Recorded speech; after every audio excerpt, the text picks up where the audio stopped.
Hi everyone, it's Miranda with Multiplicity Crafts, and today I'm designing for the Scrapbook Blessings Club, and we're going to be doing a pocket letter today. Now this is going to be a process video, so I'll show you the step-by-step instructions of how to make a pocket letter as well as things I put in my pocket letter. So I hope you enjoy today's video and just keep watching. Let's begin with a trading card page or a baseball card holder, and you can find these at office supply stores, or I will also have them linked in my blog. This is going to be what we put the papers for our pocket letter in, and the papers I do have cut down to size. Now these are just scrap pages that I have from different projects, and if they're really small I just cut them down to pocket letter size. So I decided to go with kind of earth tones for this since I'm doing a zoo themed pocket letter. And here you'll see that I'm just decorating the papers that will go in the pocket letter. You can use stickers, washi tape, embellishments that you make. I mean, really you can use a ton of different items to embellish your cards with that are going to go in your pocket letter. And so I decided to give this paper a little bit of more character by inking the edges. And you can use a blending tool or sponge dauber to do this, but I find it's just as easy to just take the ink pad directly to the edges of the cardstock to give that distressed look on the edges.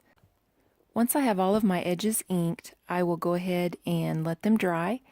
And once they're dry, I will place them aside until I'm ready to put them in the pocket letter. As you can see here, I'm adding some embellishments. These are just little wooden buttons, and they're in the shape of little animals. The one on the right is the giraffe, and then the one on the left is like a little lion.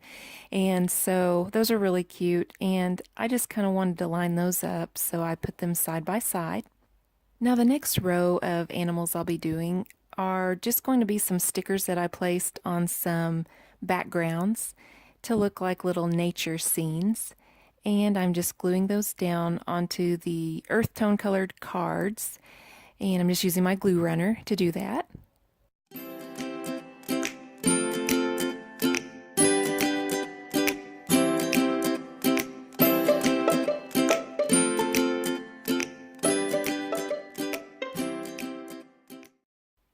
Once I have my images adhered down, I'll go ahead and ink the edges of these cards as well, just to keep the distress look going on all of the cards.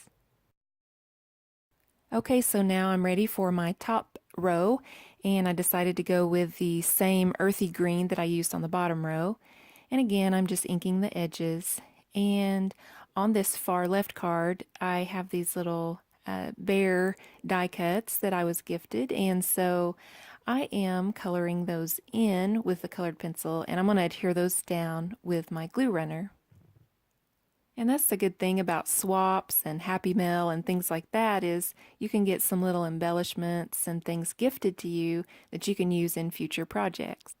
So once everything is adhered down, I will be adding some baker's twine to the card on the far right.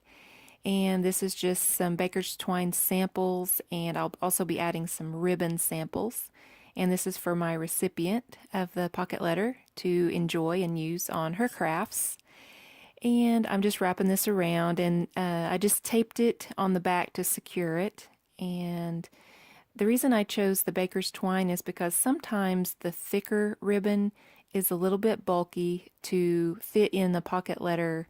So I just thought the baker's twine and the ribbon that was thinner would be great to send samples of. And as you can see, I'm just securing everything on the back of the card with tape. Now, if you don't like the look of that, you can always cover that up with another card in the back of your pocket letter. But really, since everything's going to be on the back, I don't really mind. But like I say, it's just personal preference. You can always, add more. And I'm finishing off with a little bit more baker's twine at the bottom of the card.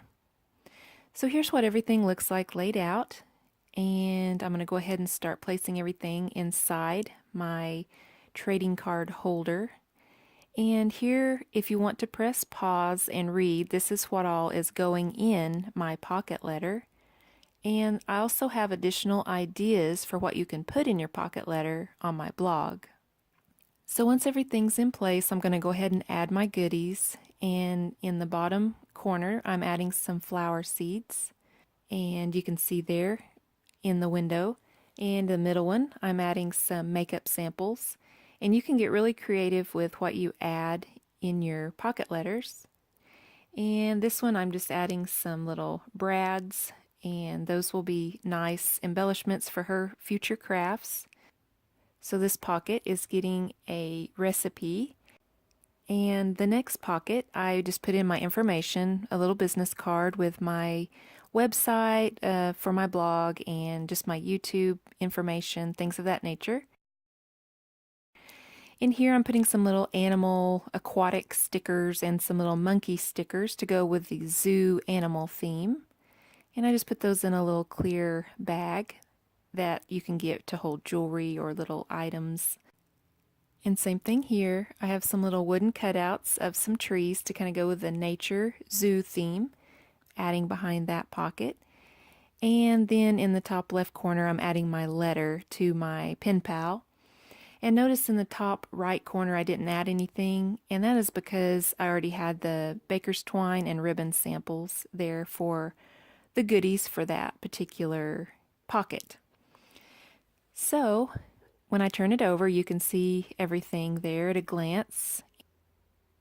Now I'm going to add a few little embellishments to the front of my pocket letter just to give it a little bit more interest. I'm adding some paper flowers and a little shaker element to the top. And when you're all finished, it folds up nicely to fit in a legal size envelope. If you do have a lot of embellishments, I would suggest probably using a larger envelope that's padded, but since this was relatively flat, it fit pretty nicely in the legal envelope, so I went ahead and went with that and just added a little bit of extra postage just in case. So here's what the completed pocket letter looks like. So I really like the way it turned out, and I hope you do too. You ought to give this a try if you haven't tried it already. It's a lot of fun. And I hope that this was helpful if you are new to pocket letters. So be sure to subscribe so you don't miss out on future videos. Thank you for watching.